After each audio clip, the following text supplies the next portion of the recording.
The galley of the Aurora was unusually quiet that morning.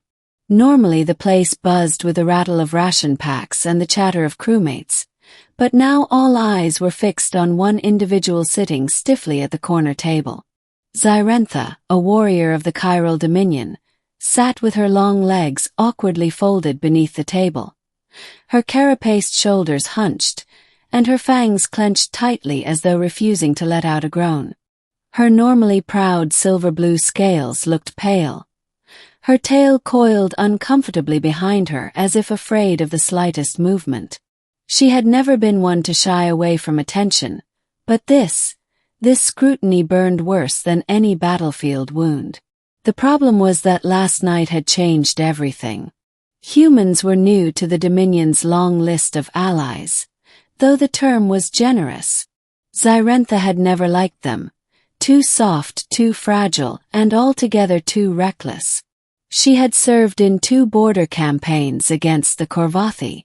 She had broken bones, shattered war beasts, and stood proudly in the vanguard. Yet never, not once, had she felt as off balance as she did this morning. Because of him. Because of Elias Rowe, the human engineer, the one she had dismissed as a weakling only a cycle ago.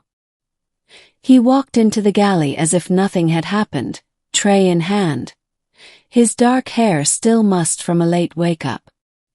His eyes, a simple shade of brown, scanned the room until they found hers. For just a heartbeat. He grinned knowingly before sliding into the seat across from her. The other crew members leaned closer, anticipating a scene. Xyrentha glared. "You dare sit here after what you've done?" she hissed under her breath. Elias only shrugged, stabbing at his breakfast ration. "Hey, I warned you. You didn't listen." Her claws tightened around her mug. She would never forget the night before. The battle with the Cernith beast, the chaos in the cargo bay, and Elias stepping into a fight that should have killed him. But it wasn't the battle alone that haunted her. It was what had followed. The clash of instincts, the strange bonding ritual that neither of them had expected, and the way her body still ached in ways that made sitting on a steel bench pure torment. And now the crew wanted to know. She could hear their whispers. What happened between the warrior and the human? Why does the fierce Xyrentha look like she lost? She slammed her mug down. "Last night changed everything," she growled loud enough for those nearby to hear. Her throat tightened with shame, with something she couldn't name. "Now I can't even sit comfortably." Gasps, chuckles, and awkward coughs spread through the galley. But Elias just kept eating, unfazed. Middle. The truth of last night began in the engineering bay. The Aurora had been ferrying supplies through uncharted space when the ship's sensors had picked up the Cernith, a parasitic war beast thought extinct since the old wars. The creature had latched onto the hull, trying to bore its way inside. Xyrentha had been the first to respond. She charged into the cargo hold armed with a plasma glaive, ready to kill as she had killed dozens before. The beast, however, was far larger than expected, its 4 clawed limbs tearing through crates, its gaping maw shrieking with alien hunger. She fought viciously, but the Cernith adapted quickly, its armored hide shrugging off her blows. One misstep sent her crashing into a bulkhead, her armor cracking. Pain flared through her lower spine, immobilizing her tail. For the first time in years, she thought death was certain. Then Elias arrived. He should have run. He had no weapon but a shock baton. Yet instead of fleeing, he rushed at the monster, jamming the baton into a wound she had managed to carve. Sparks danced, the creature shrieked, and Elias, foolishly, recklessly, climbed onto its back. "Engineer," she had screamed. "You'll die." But he hadn't. Instead, he had controlled it. She still didn't understand how. His hands had found strange nodes along the beast's carapace, pressing in patterns, forcing spasms that made it stagger. The Cernith was a creature meant to obey hive signals. Elias had somehow replicated them, his voice barking short commands as if it understood. For 10 agonizing minutes, he rode the creature like a mount, steering it away from her and toward the cargo bay's airlock. Zyrentha, dazed but not defeated, joined him with her glaive. Together they forced the beast into the lock and vented it into the void.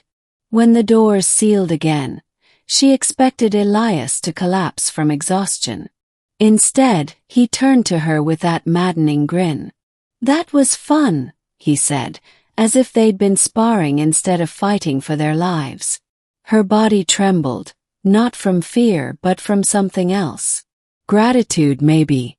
Admiration. No, more dangerous than that. And then came the accident. In her weakened state, Zyrentha's warrior instincts had triggered what her people called the rhythm, a primal bonding reflex that occurred only after life-or-death battles fought side by side. She had leaned close, touched his chest, and released the pheromones that marked him as a chosen battlemate. Her people bonded rarely, usually after years of shared campaigns. She had done it by mistake. Elias, confused but unwilling to push her away, had accepted. Their night had been one of heat, confusion, and a wildness that defied words. The biological joining had left her body aching in ways humans could not imagine. Her tail muscles stiff, her lower plates sore, her instincts roaring at her that she now belonged to this strange, infuriating engineer. And worst of all, he knew it. Present tensions. "Are you going to keep glaring at me all day?" Elias asked casually over breakfast. Zyrentha bared her fangs. "You humiliated me. She stopped, lowering her voice. "You bound us." He leaned in slightly. "Pretty sure you started that." Her claws flexed. She wanted to tear the smirk off his face. But another part of her, the part still humming with last night's bond, wanted something far more dangerous. The other crew members scattered as tension crackled between them. Later in the training hall, Zyrentha confronted him properly. "Do you understand what you've done? My people, my bond to you cannot be undone. Not easily." Elias tilted his head. "You say that like it's a bad thing. We fought together, we survived together. Isn't that, I don't know, an honor?" "An honor," she snapped. "You are fragile. You are not of my kind. To be bound to a human. It makes me weak in their eyes." He didn't flinch. Instead, he stepped closer, his voice steady.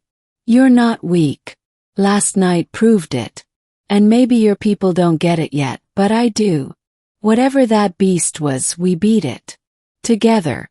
If that's what your bond means, then I'll carry it." Her chest tightened. No warrior had ever spoken to her like that. Not as a commander, not as a subordinate, just as an equal. For the first time, she wondered if perhaps last night hadn't been a mistake after all.